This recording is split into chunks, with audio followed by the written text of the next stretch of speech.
All right. It is 1 o'clock Eastern time, so I think we'll go ahead and just jump right in in the interest of making sure that the speakers get all the time they need for their presentation and we have time for questions at the end. Welcome to the Collaborative Science for Estuaries series. This is Nick Sobral with the Science Collaborative. Glad you can join us for today's webinar about a project in New Hampshire that facilitated the transfer of knowledge from a recently updated land conservation plan to intended users in the region through a focused outreach effort that included a needs assessment, formal knowledge transfer workshops, and a technical assistance program. So there were a lot of lessons and good practices that emerged from talking with the project team on this one. I'm really excited that they're here to be able to share some of those with everybody today. So glad everybody can join us. You'll hear more from Corey and Lisa in a minute here, but before we get started, I'll just give a quick introduction to the Reserve System, the Science Collaborative, and this series. So the National Estuarine Research Reserve System is a national network of 30 unique research reserves as shown on the map in front of you. It's a NOAA program that works in collaboration with a local place-based partner, either a state agency, university, or nonprofit at each site. And each reserve site includes programs focused on the activities you see on the slide. So there's land stewardship, research and scientific monitoring, training programs for the public and local officials, and education. The Science Collaborative supports science for estuarine and coastal decision makers by coordinating regular funding opportunities and supporting user-driven collaborative research and transfer activities that address critical coastal management needs identified by the reserves. And the Collaborative Science for Estuaries series features project teams supported by the Science Collaborative, program staff, and partners. Speakers share their unique approaches to addressing a current coastal and estuarine management issue. If that sounds interesting to you, join us for future webinars to learn more about new methods to integrate experts and users into the research process and how the research results and products might inform your work. So some quick housekeeping things. All attendees are muted upon entry, and we'll be handling presentation-related questions via Zoom's Q&A feature. You can enter questions for the presenters as they occur to you throughout the webinar, and we'll try to discuss as many as we can during the final portion of today's webinar as well. And chat is visible to everybody. I think I mentioned at the beginning, but for those who are just joining us, you can use it to chat amongst yourselves or ask us technical questions if you have them. And with that, I will go ahead and introduce our speakers for today. So joining us today are Corey Riley, the manager at the Great Bay Reserve in New Hampshire, and the organizer and facilitator of the advisory team for this project. And Lisa Wise, a program manager with University of New Hampshire Cooperative Extension and the lead of the outreach team during the second half of this project. Corey, over to you. Thanks, Nick. All right, well, it's great to be here with everyone, and we're excited to tell you about this project. Before I start, I want to thank the NERRS Science Collaborative, not only for the funding, but also for their amazing staff support throughout the project. So thank you, Nick, and thank you to everybody at the Science Collaborative. Lisa Wise and I are going to tag team this presentation. I'm going to start by telling you a little bit about the context for the project and the approach. And then we're going to both talk about different products and specific activities. And then we'll take a step back and think about lessons learned, not just for our team in New Hampshire, but things that might be useful for other NERRS Science Collaborative projects or other parties that might be interested in transferring conservation planning science in your community. So the first thing that I want to go over as far as our approach goes is that, the steps that are outlined on this slide are intentionally generic. If you want a project to be truly impactful, you have to be specific about the need and the audiences that you want to serve. And you want to make sure that you are listening throughout your project to what the needs are of those people and what you can produce that will be most useful for them. You have to stay flexible as you dig into the meat and make sure that you have the right people, that you're surrounded by the right people that can give you the advice you need. It's really important to stay true and deliver on your promises, and then figure out if you can walk away from a project at the end, or if there are things that you can do within the project timeline to figure out how to create a pathway for continuing the work. And a key to this project was doing each step collaboratively with the users of the project, with funders, with technical assistance organizations, and our scientists. And outside of the collaboration work within the process of the project, we also knew that to achieve our conservation goals in New Hampshire, people would need to have and understand and connect different types of data. They would have to work across towns and organizations. They would have to be stitching together funding from different types of organizations to reach our 4,000 acre goal. And thus the name of our project, which was Connect to Protect. So the first piece of context that I want to offer is geographic context. This project focused on the New Hampshire coastal watershed, which includes 7 sub-watersheds, 42 towns in New Hampshire, and 9 towns in Maine. And the next thing that this project is really focused on land protection planning tools. And our management context really is around the pace of development in southeastern New Hampshire and the pace of land conservation. So part of the motivation for the project was the rapid rate at which we're losing our natural areas and farmlands in southeastern New Hampshire. Our project team calculated that we're losing an acre of natural or agricultural lands every day to development in this region. We know that natural areas are a part of what makes New Hampshire a great place to live, work, and play. And these open spaces are also vital for water quality, wildlife, and climate. The graph shows the amount of acres that have been protected each year for the past 20 years. And you can see that even though the number of acres protected has gone up and down over time, there's a downward trend from 2000 to 2017. In order to turn this trend around, conservation partners set an ambitious goal of protecting 4,000 acres a year in the coastal watershed. Even though this is ambitious, you can see on this graph that that level or higher has been achieved in the past. With the sources of federal funding that became available over the last few years, our group really felt like this was the right time to dig in and make sure that everybody in the coastal watershed was had all the information they needed and the motivation and the support they needed to be able to reach our goals on land protection. So the New Hampshire coastal watershed had a plan that was created in 2006 by the Nature Conservancy and its conservation partners. That 2006 plan provided a blueprint for land trusts and communities to protect critical lands in the coastal watershed. And over the past 15 to 17 years, over 70% of the land protected in the region were associated with the priorities from that 2006 plan. So in New Hampshire, we already had success with aligning different partners to use a common conservation plan that was geospatially developed. The problem was that the data behind this plan was out of date and didn't include some of the threats that are most relevant today. So the 2021 conservation plan is a fully updated version of the 2006 plan, and it takes into account a broader range of issues and a number of new data sources. This 2021 conservation plan is the technical thing that we transferred within this NERRS Science Collaborative project. So I'm going to pause for a minute and we're going to dig in and sort of bust it open and look inside this 2021 plan so you can understand what the science was that we were trying to transfer within our watershed. So funding was pulled together over a series of years through fits and starts to do the different types of geospatial analysis that go into this 2021 plan. This was a collaborative project all the way through, not funded by the NERRS Science Collaborative, this technical piece. The lead was the Nature Conservancy New Hampshire chapter, but they had a great technical team of people and used an existing conservation partnership as an advisory structure.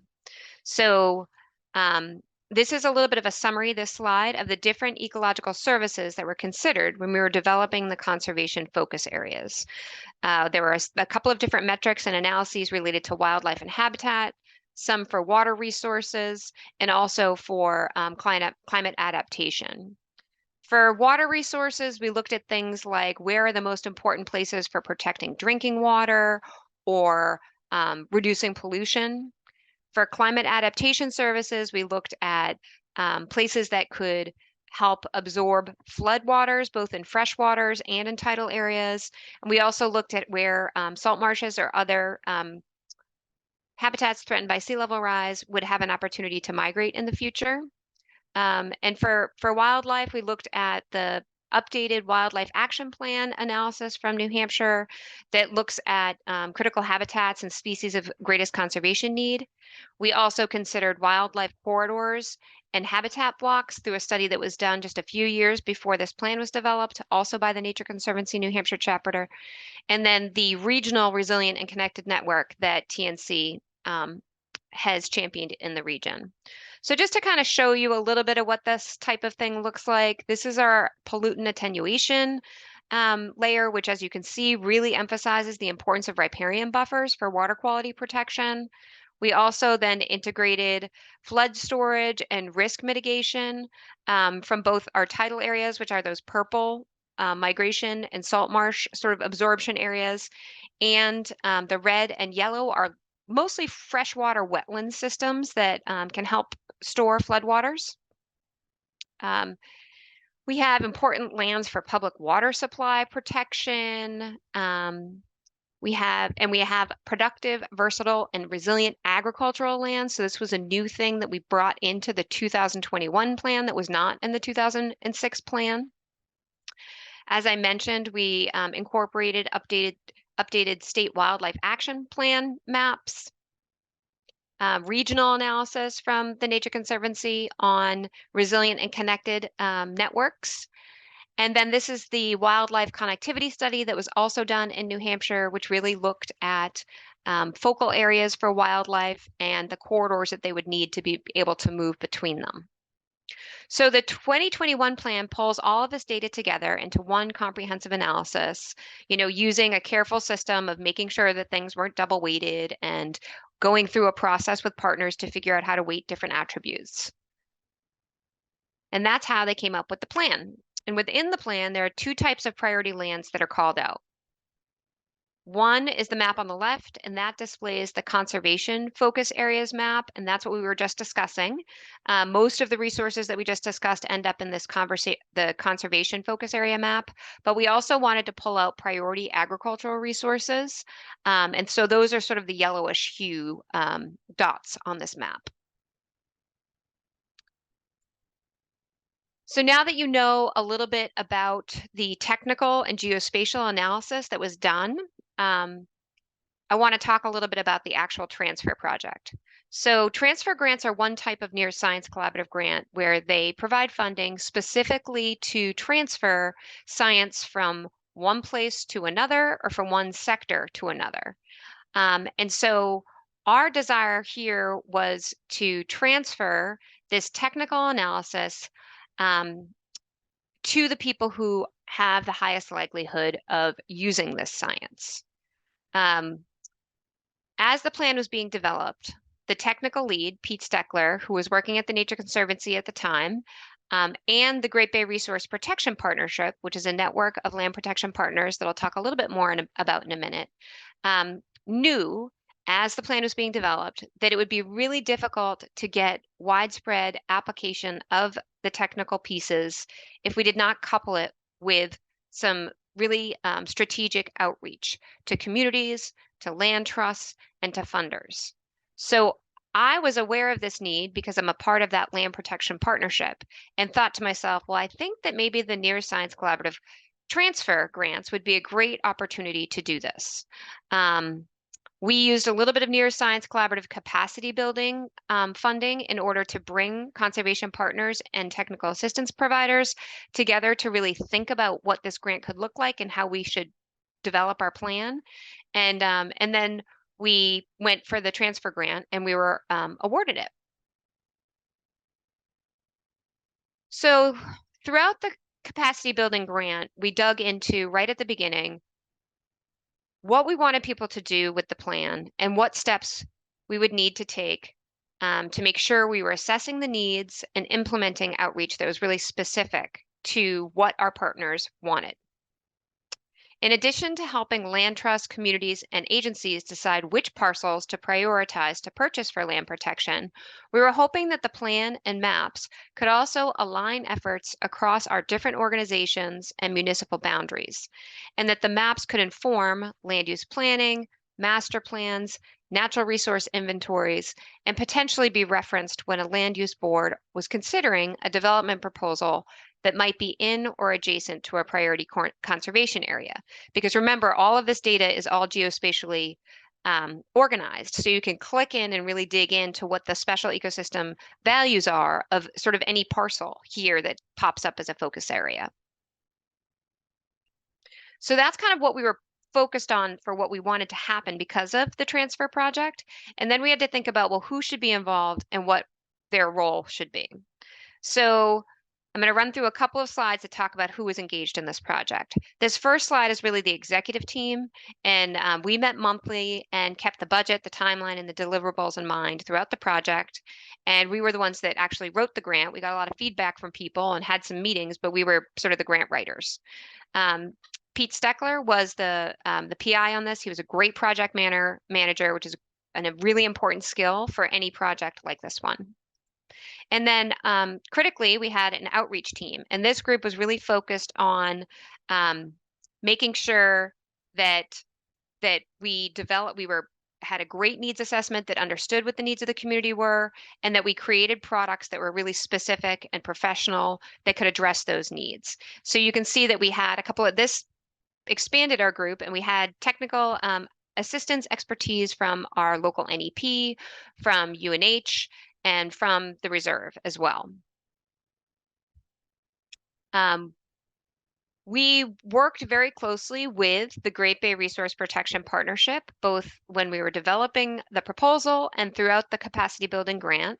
The Great Bay Resource Protection Partnership was started in 1994 as a way for public and nonprofit entities that buy, hold, and manage conservation lands to come together to prioritize land protection projects, match properties with conservation organizations, work together on management plans and stewardship activities across properties, and share conservation planning and conservation science. So therefore, this was an ideal group. They were already sort of created to do this sort of thing, to help develop the project and serve as advisors as we progressed.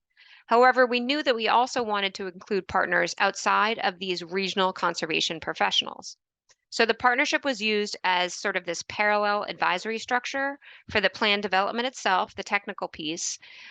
They helped identify this need for the transfer, and then they also served as sort of an advisory board to the technical assistance and outreach that we did within the project. We also created an advisory committee that was a little bit outside of all of those conservation professionals. So that was made up of people who fund conservation in New Hampshire, so private foundations, the boards of the land trusts, and some of the state agencies that fund conservation. It also was made up of people that we really hope will use the plan to prioritize, our coastal watershed municipalities.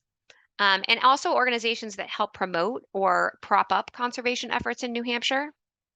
We were really transparent about what their role would be. So we had a strong sort of charter for our needs for our advisory committee, and how many times they would meet throughout the project and what their expectations for workload would be. They provided feedback and comments to inform our needs assessment, our outreach plan, and our sustainability plan. So we're going to walk through, now that we've talked about sort of the context of the management need, the context of the science that we were going to try to transfer, and who was engaged in the project, we're going to dig into the project activities and the resulting products. So these really, the key activities and products from this were a needs assessment, we have outreach products, and technical assistance. We wanted to make sure that these metrics were incorporated into our regional State of Our Estuaries report. We did specific funder outreach, we developed a sustainability plan, and we had sort of a culminating webinar. So with that, I'm going to turn it over to Lisa, and she's going to step through a lot of the outreach products for us and the needs assessment. Thanks, Corey. It always impresses me when we put that list of activities in one place. It was an ambitious project that really started with this first task of a needs assessment.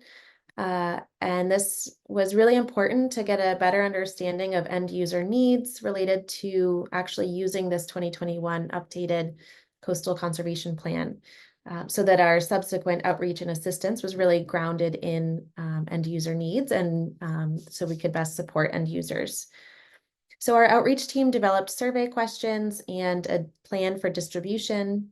Again, we had input from that Great Bay Resource Protection Partnership, as well as the project's advisory committee. And we got over 60 responses, mostly from Conservation Commission members in the municipalities, other municipal boards and staff, some state and federal agencies, land trusts, and other groups. So we pulled together a report of all of the findings from this needs assessment, but really this gave us some good informative input on the desired products that folks would find most useful. And the ones that bubbled to the top were having a user-friendly website to host the data and information in one place, having access to the GIS data layers themselves in our New Hampshire Granite or New Hampshire Coastal Viewer platforms, having access to the large format maps, so kind of poster-sized maps that we could explore, having two-page fact sheets, so really succinct information that folks could download or print, or we could bring to in-person meetings. We also got really helpful input on the format and timing of trainings, and we're able to kind of tease apart feedback from different audiences. This pointed us to hosting 1 hour virtual introductory workshop, and we offered that at a few different times to try to meet different groups' needs. And then we also collected input on the direct assistance. So again, kind of gathering feedback on what content would be helpful, what the best sort of format or approach for that assistance would be, and other considerations that the outreach team really used to guide our next steps. And then again, we reported back to the partnership and the advisory committee, because I think a lot of the findings from our needs assessment were also broadly kind of relevant and applicable to a variety of partners. All right, so then we developed a suite of outreach products, and I'll kind of walk through the key ones here. First, we worked with Roca Communications to develop a logo and style guide. And this really was kind of our first step. It was helpful to have this consistent branding, consistent messaging, especially because, as you saw earlier, there were a variety of organizations involved in the Connect to Protect team, and then there's many partners working on conservation in the region. So we found it really helpful to have this sort of umbrella of Connect to Protect to work within. So there was some identity, and we were able to kind of come together and collaborate within this Connect to Protect effort. I'll just note that it was really important to have the budget and time allocated and be ready to hit the ground running for this phase as soon as the grant started, because the subsequent outreach and assistance kind of built on this common messaging. It was important to be ready to tackle this phase so that the next steps wouldn't be hung up.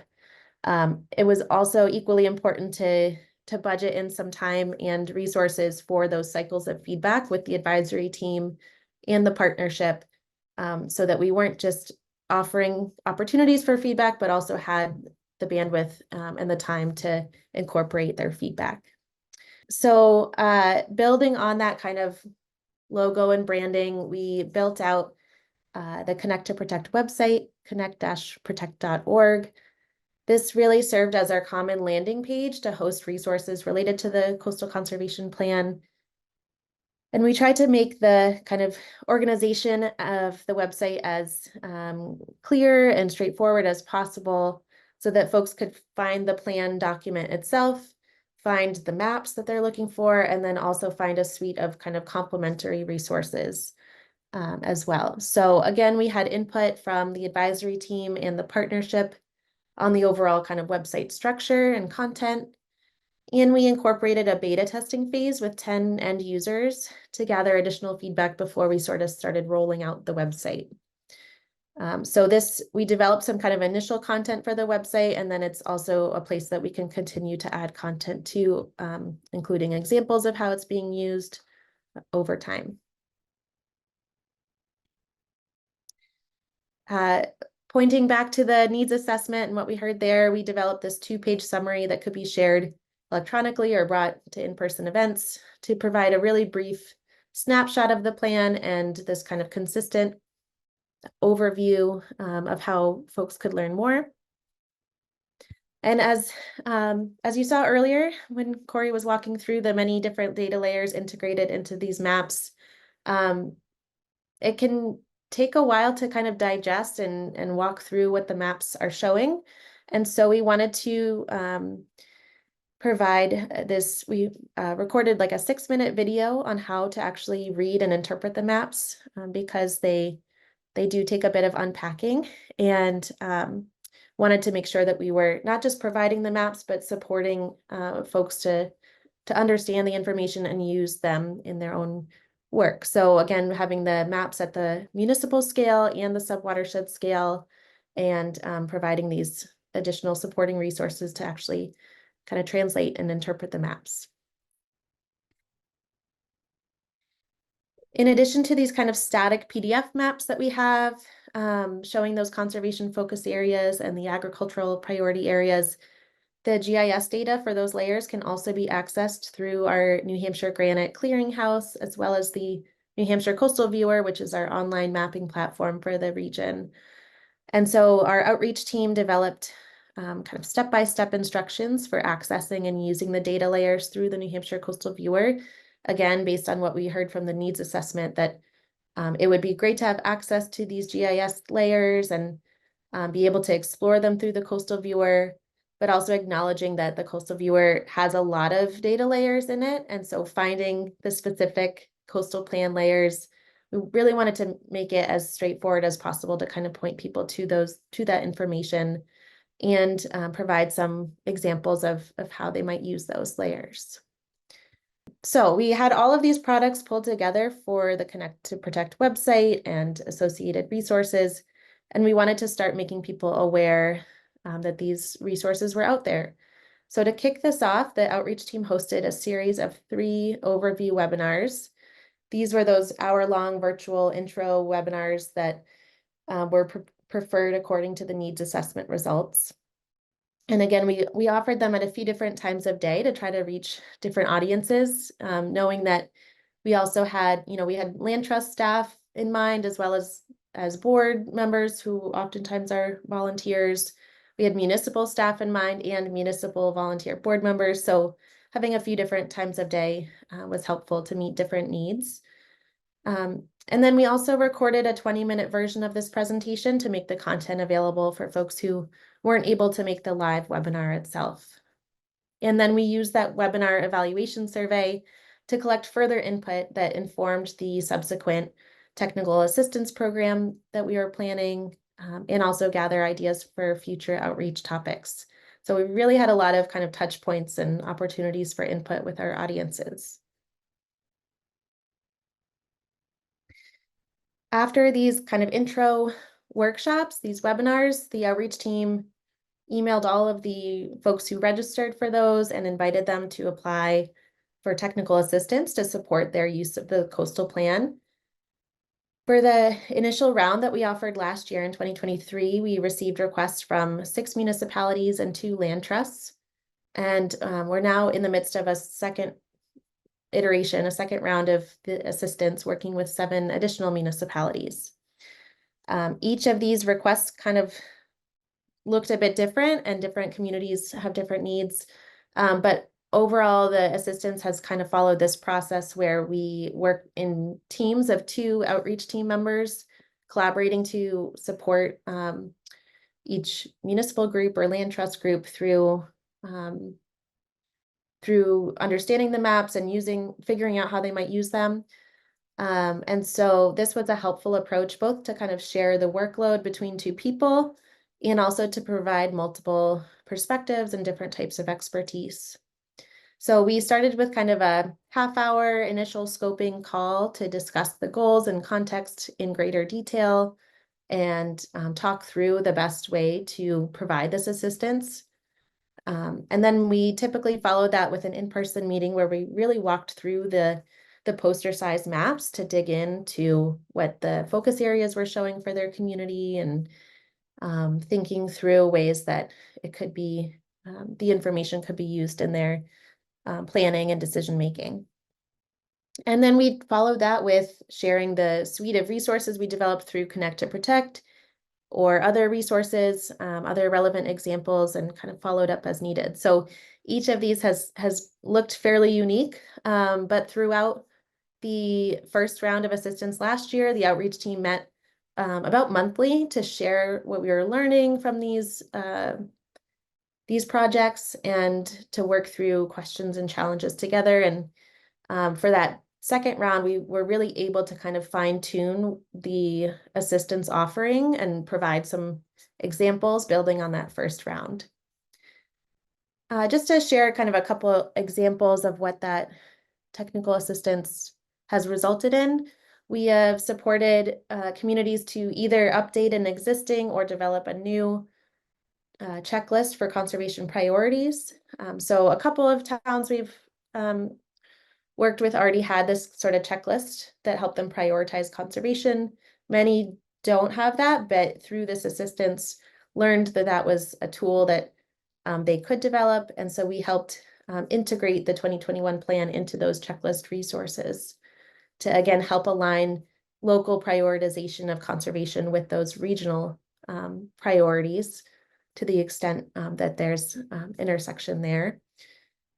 One community generated actually a list of priority parcels to target for conservation based on a set of criteria, including the coastal plan. Some towns wanted to develop customized maps, so using the GIS layers that, again, incorporate a lot of different layers within them for those focus areas to develop some kind of custom maps with different visualizations for their own needs. We supported a workshop for municipal boards and staff focused around conservation priorities and the importance of natural resources. And some ongoing work is to support municipal staff to update conservation lands data on New Hampshire granite. So one sort of,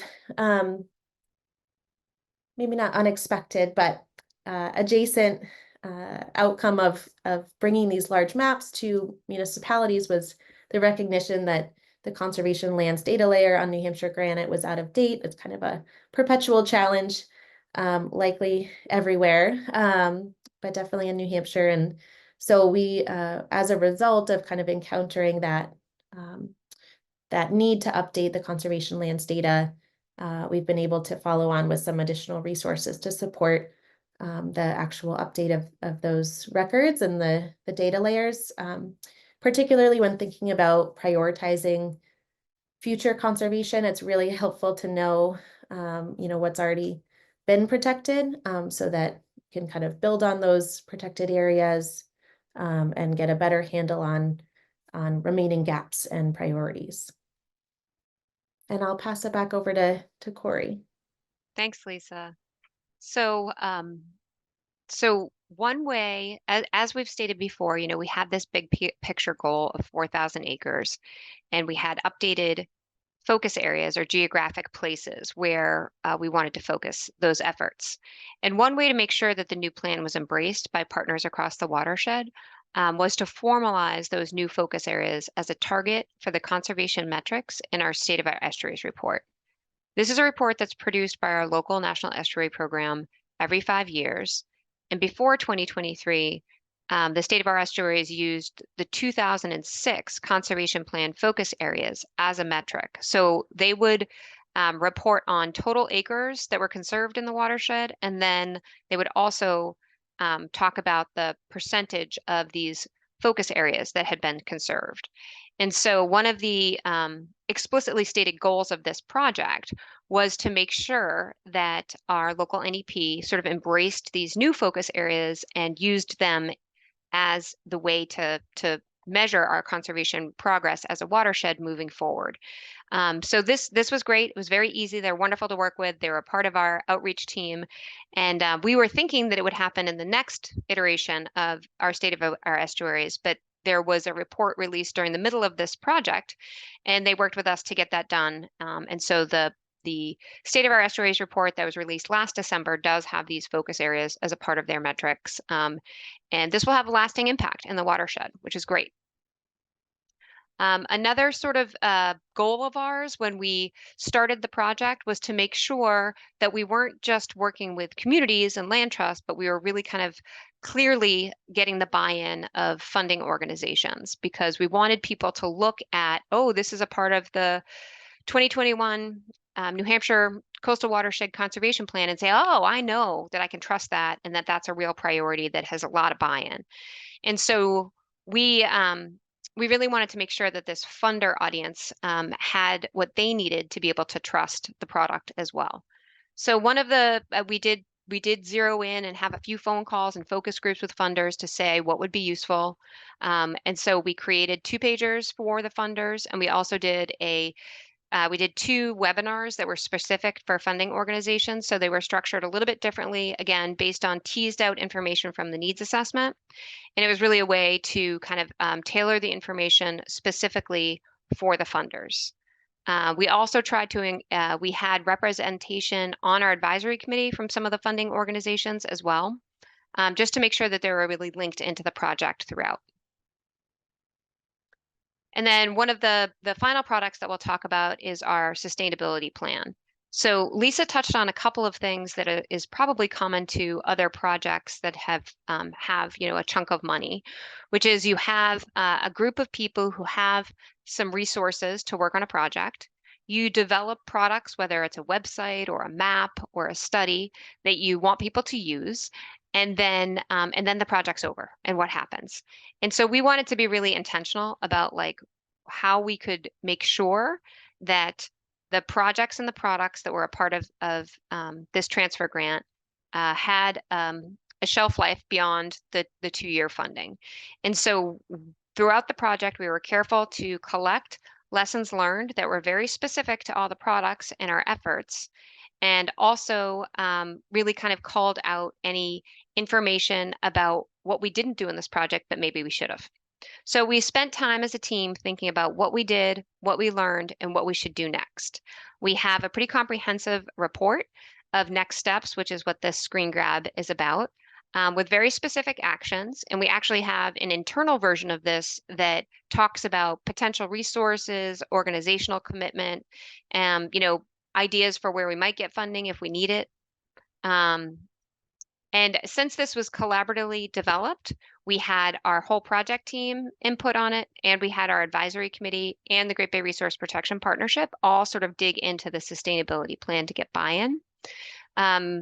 And organizations have already started implementing all of these high priority, not all, but many of the high priority actions. And to me, one of the most impressive things is that the outreach team decided it's okay if we don't have funding, we're going to commit to doing a second round of technical assistance. So the first round of technical assistance that Lisa talked about was funded through the Science Collaborative Transfer Grant. The second round of technical assistance is completely people working it around and changing their work plan within their job to accommodate doing this work. We've also been able to find some external funding for different pieces. As Lisa mentioned, the making sure that the mapping products are updated is just one example of that. And lastly, I'll just mention one additional activity that happened after the grant wrapped up. And maybe I'll turn it back over to Lisa so she can describe this, because it was really the outreach committee that led this effort. Sure. Thanks, Corey. This was just kind of I think, illustrative example of that commitment of the team beyond the scope of the grant. So we had been working with these communities and land trusts for several months through the technical assistance, and had some great learnings and the resulting examples of how these groups were actually operationalizing the coastal plan in their work. And we wanted to provide a venue to kind of share that out and share those examples. So the outreach team committed to hosting this culminating webinar, which provided a brief recap of the 2021 coastal plan, followed by presentations from representatives of the 6 different municipal assistance projects that we worked with. And the event was really well received, both by the representatives of those 6 projects who appreciated the opportunity to share their work, share their challenges, and learn from each other, and also from the attendees who learned about, a variety of tangible ways that municipalities are starting to use that 2021 plan. Because I think in our first go around with the overview webinars initially, it was a little bit hypothetical, right? So, we wanted communities to use the plan, but we didn't have any examples of that yet. So at this stage, we had some concrete examples and used this webinar to share that out. And it really, I think, dovetailed well with that sustainability plan that Corey described. And again, I think it was pretty remarkable that our outreach team committed to continuing to do this work in our own kind of capacities. And the outreach team continues to meet more on a quarterly level than monthly, but we know kind of to connect with each other as needed. And it felt like we had just built a lot of momentum through this project, and we have been fortunate to be able to continue that work.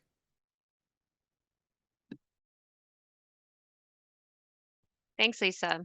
So, a big part of that sustainability plan, which we wrote into the proposal, so we knew we were going to do it. So throughout the project, we really were careful to capture and keep track of lessons learned and document them.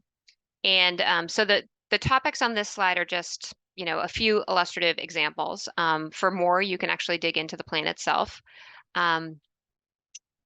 But we also felt like this could help all of us sort of develop work plans, line up cross-sectoral conversations, and set us up well to pursue additional funding.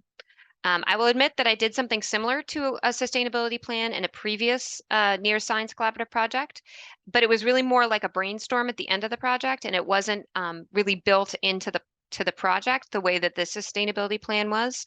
And I think in part because of how timely this project was, we've been able to really kind of pounce on the plan and use it immediately, which feels great. So these were just some of the lessons learned specific to New Hampshire. Some of these might be similar to where you live, but we really dug into like the weeds, like when exactly should we be doing this webinar? And, kind of how exactly are we going to maintain the website? Whose job is that going to be? Does anybody need funding? So we really kind of got very nitty gritty and had a lot of great sort of things to ponder moving forward. And then we also had some sort of lessons learned that I think might be valuable to people across the country and to anybody working in conservation. The first one is pretty obvious that kind of technical assistance and outreach are key to putting conservation planning into practice. We really leaned into what people were going to need to use that geospatial data in their work. So that really is pairing, these webinars and a well-designed website with sitting down next to people over time to really, really kind of make sure that you're not just leaving them and saying, look, we've given you all the information in a really pretty format that we think is user-friendly. Go ahead and use it. This technical assistance model is really like, okay, it's all there. We're going to show it to you. You tell us what you want to do with it, and we'll help you get that done. And I think it's really time intensive, and it takes a really high level of commitment. And sometimes it takes a lot of strategy to figure out what the guardrails are on that type of a program. But we also feel like it's the way to be most impactful about transferring science.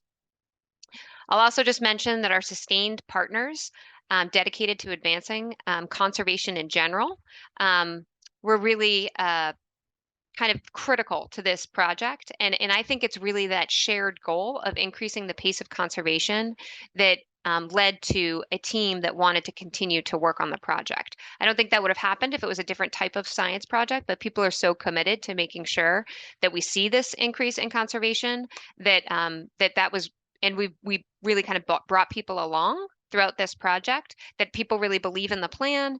They believe that we can get here. They know what partners we need to rally to make it happen. So I really feel like our project success was due to those dedicated partners, making sure that we built in time and resources to collect and really use and iterate on that feedback. We had, as we've talked about before, just excellent project management. It's a key aspect in any science collaborative project, or really any project in general, but we had, Pete was just excellent, and that was a big part of why this project was a success. And like I said, I really feel like it was very helpful to make sure that we were clear about what we could get done within this project and what we were committed to doing beyond this project and what partners we might need to bring in at a later date. So with that, I think I'm all set, and I'll turn it back over to Nick, and I think we're going to open it up to questions. Thank you, Corey and Lisa. That was great. Yeah, it's a good time for Q&A. So if people have questions, you can feel free to start dropping them in. I noticed no one's dropped anything in yet, but don't be shy. I know it's a Friday and it's going into a long weekend, but it's okay to participate. I can maybe turn screen share off here too, unless people need to revisit slides for something. How about we just do gallery view? We'll just do that. That way we can see all your faces. All right. I know Ariana just had some questions down for you both, so maybe we can see if she has any questions. Ariana, do you want to verbalize those yourself, or do you want me to read them for you? Sure, I can verbalize them myself. Sure. Yeah, so it sounds like you were able to sustain collaboration over many years, even as you leverage different sources of funding at different times. And you spoke to this a little bit, but I'm wondering if you could speak a little bit more to what helped support the long-term collaboration between all your partners, and what helped foster that dedication to the topic beyond the grant timeline on your team. Sure. Maybe Lisa, I can provide some history on the partnership, and then if you want to talk a little bit about like sort of moving forward in the commitment, we can tackle that conversation this way. Um, so yeah, the Great Bay Resource Protection Partnership has been around for a long time. And so that is kind of like a backbone of people who have been dedicated to this topic that are across organizations and have been working collaboratively for a while. The way that was resourced when it was started was through volunteer time. And then they got together and they ended up being a part of a grant that was funded through the National Oceanic and Atmospheric Administration, actually through congressionally directed spending for I think that it was funded that way for over 10 years. And then when that funding dried up, the conservation partners felt like it was such an important function that some of the nonprofits put their own cash into that coordination role, because there is a coordinator of the Great Bay Resource Protection Partnership. She's part-time. And then they also leveraged a private foundation that felt like this was really important to do. And so that's how that coordination has had a little bit of sort of backbone funding support for a long time.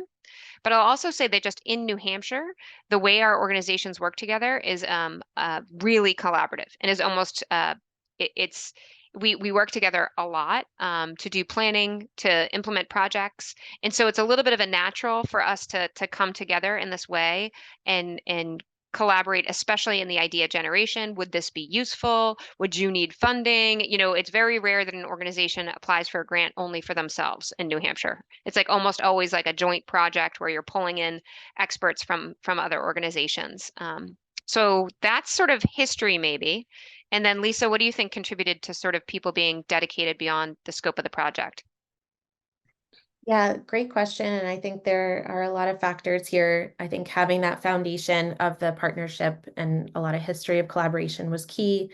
And then going forward, I think it just really has aligned with different people's work plans, existing work plans and goals.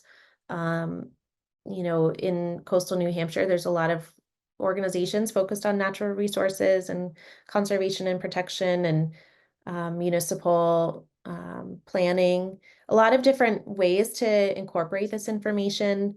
And so just kind of through those connections, we were able to find ways to leverage existing kind of staff capacity and work plans. And I think another not small factor is that the team really, I think, liked working together and wanted to continue to collaborate. So those are just a few kind of factors that come to mind.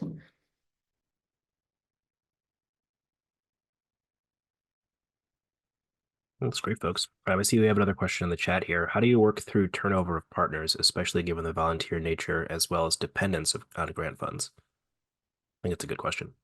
Yeah, so I think so we do a lot of work with local volunteer boards in New Hampshire because they have sort of a large role. Local government land use planning is very tied to local government in New England and in New Hampshire. So this is something that we work through not just on this topic, but on a lot of topics. And a key to it is building relationships with both city staff and the volunteer boards so that when there are new board members, sort of the people who work in the city can connect those new board members with existing resources or people who do technical assistance. We also worked with the New Hampshire Association of Conservation Commissions on this project. And so that's like a statewide group. And they do a lot of development, professional development type of opportunities and learning sessions for volunteer boards on topics like this one.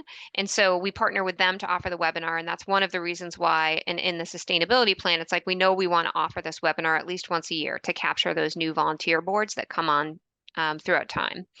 And then another key thing in the sustainability plan was making sure that reference to this plan, this is such a simple thing though, is the right link on all of our partners' websites. So then if somebody's looking for information about conservation plans in New Hampshire, all of our websites point back to this plan. And so even like a little thing like that takes a little bit of effort to make sure if somebody just Googles it, they can find the right thing.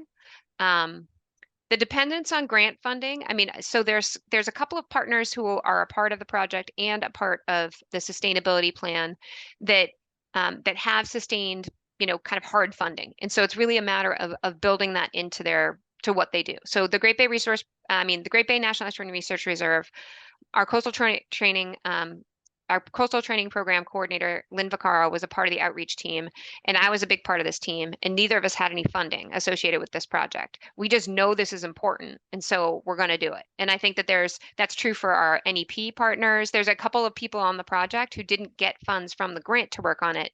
The grant funding gave us a little boost and the energy to get the products done, to engage some really important partners. And with the outreach team, the leadership of UNH Cooperative Extension and Sea Grant really made the difference in making sure that everything got done. I'm not sure if that's a great answer to your question, but we're kind of used to like scrapping things together and seeing if we can make it work. And you have to get really used to scaling too. Like, okay, we can't do everything. What's the most important thing we can do? Okay, great, let's do it. We've got some hands up, I see. So folks, if you do want to verbalize questions instead, that's totally fine. You can just raise your hand and I'll unmute people so they can talk. So Paul had his hands up first, I think here. So I'll unmute Paul. You can go ahead and ask your question. There, I guess I had to unmute myself. Can you hear me now? Yep. Okay, good. Well, great to see all of you, and this is really fantastic and good work. But I'm going to throw a difficult question at you because, we do live in a socio-ecological context that presents some difficult challenges in terms of collaboration and participation. And one of the problems I always see with conservation is the areas you prioritize for conservation are the healthiest areas in terms of general ecology. And they're not in the areas where people who live would like more of that to help improve their own health and well-being due to, a good natural capital presence in their area. So I'm wondering how the range of communities are responding in that respect, since most of the conservation will occur where it's probably not really needed. I mean, when you talk about conservation of 4,000 acres, it's not even a trade-off because you're still going to lose those 4,000 acres a year or whatever to development. So conservation kind of takes some of those out of the checking account and puts them into the safe box so they aren't disturbed, but it doesn't prevent withdrawals from the checking account where development's going on.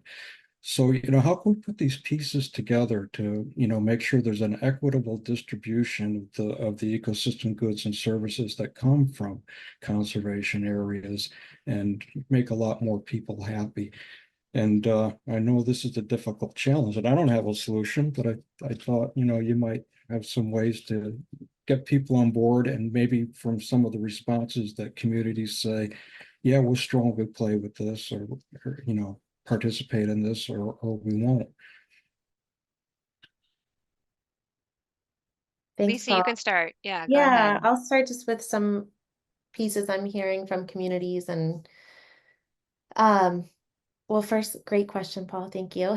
And I think one thing that has been nice about having this coastal plan and the maps is it's really been just like a conversation starter in communities and or a tool to continue conversations and deepen conversations across municipal boards and staff and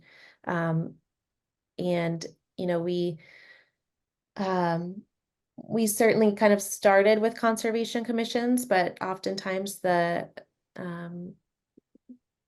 conversation expanded to different boards. Like in one community, for example, we met with the Conservation Commission and talked through the maps, and they said, our planning board really needs to see this. Our zoning board really needs to see this. So not even just for land protection in kind of the easements or that kind of context, but also thinking about, okay, where are the places that are really important to protect for natural resources, and then where are more appropriate places to develop.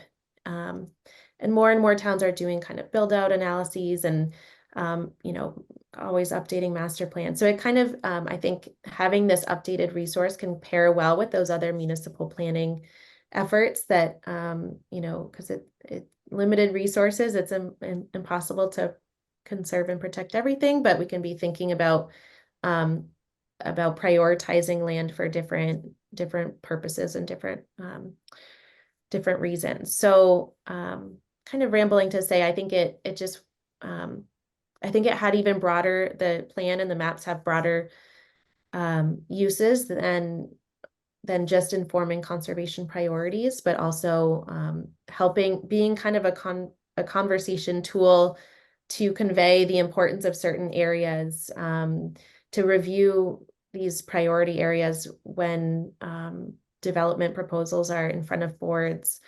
and also to kind of convey the importance of resources like wetlands, not just for wildlife, but also for people, for flood storage and risk mitigation. So a lot of, you know, kind of like a communication or communication tool in addition to sort of a conservation planning tool, just to convey these are really important places, and also acknowledging it's not like the end all be all. A lot of times the communities would look at the priorities from this regional plan and then add their own kind of criteria and priorities as well to the mix. So that's kind of why they are a bit customized at the municipal level. But I'll let Corey chime in too.